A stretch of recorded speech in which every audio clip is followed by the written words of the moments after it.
মেয়ের বাবা যেদিন মাথায় টুপি পরে দুপুরবেলা নামাজ পড়তে যাবে সেই দিনই নাকি ভালো মন্দ কিছু রান্না করতে হয়। আমার মেয়ের কথা। আসসালামু আলাইকুম, হ্যালো এভরিওয়ান, আপনারা সবাই কেমন আছেন? আশা করি সবাই ভালো আছেন। আমি নিশিতা ফ্রম নিশিতাস ব্লগ। আজকে হচ্ছে শুক্রবার। শুক্রবারে আমি কয়েকদিনের রুটি একসাথে বানায় রাখি, 3-4 দিনের রুটি।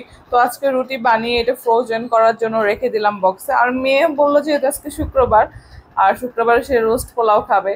তো আমিও দেরি না করে ফ্রিজে রেখে যে মুরগি ছিল, তো মুরগিটা ভিজাই দিলাম। তো রোস্ট রান্না করতেছি। আমি আজকে রেসিপিটা দিব না, কারণ আমি আজকে কেন ফাঁকেবাজি রোস্ট রান্না করছি প্যাকেটের মশলা দিয়ে, রাঁধুনি মশলা দিয়ে।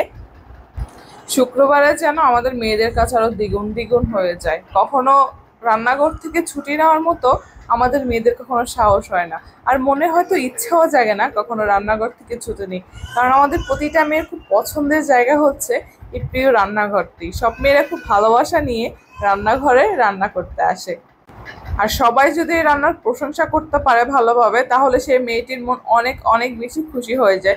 তো সবাই মনে রাখবেন যে যেমনই রান্না করুক না কেন, একটু তার প্রশংসা করার জন্য। তো আমি কথা বলতে বলতে দিকে আমার রোস্ট রান্না হয়ে গিয়েছে। আর রোস্টের সাথে বুটের ডাল, যে মুরগির হাড্ডি গুড্ডি ছিল সেগুলো দিয়ে একটু বুটের ডাল রান্না করেছি। আর অবশ্যই পোলাও, পোলাও ছাড়া তো হবে না, আজকের এই লাঞ্চটা কমপ্লিট হবে না। তো আমি ওই জন্য পোলাও রান্না করে ফেলতেছিলাম। আর যে পরিমাণ গরম পড়ছে, রান্নাঘরে থাকাটা মানে খুব খুব কষ্ট। তো আমি এদিকে পোলাওটা বসিয়ে দিলাম, আর ওদিকে জুনায়ের আব্বু হয়তো নামাজ পড়তে চলে যাবে। আমি তাড়াহুড়া করে রান্নাটা শেষ করতেছিলাম, যেহেতু রান্না শেষে বাচ্চাদেরকে ধরতে হবে। আর রান্না শেষে আমি চলে এলাম প্রেজেন্টেশনের জন্য।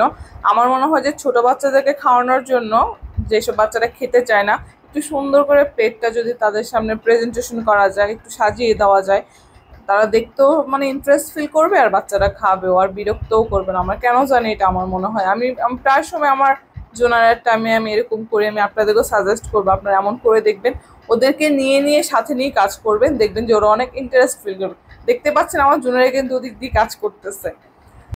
তো আমি আশা করি আমার ব্লগটা, মিনি মিনি ব্লগ, আপনাদের কাছে ভালো লাগবে। আমাকে সাপোর্ট করবেন, আপনাদের সাপোর্ট ছাড়া আমি কখনো সামনের দিকে এগিয়ে যেতে পারবো না। আপনারা আমাকে অনেক অনেক সাপোর্ট করবেন, আর যারা আমাকে সাপোর্ট করেছেন আমি অনেক অনেক কৃতজ্ঞ।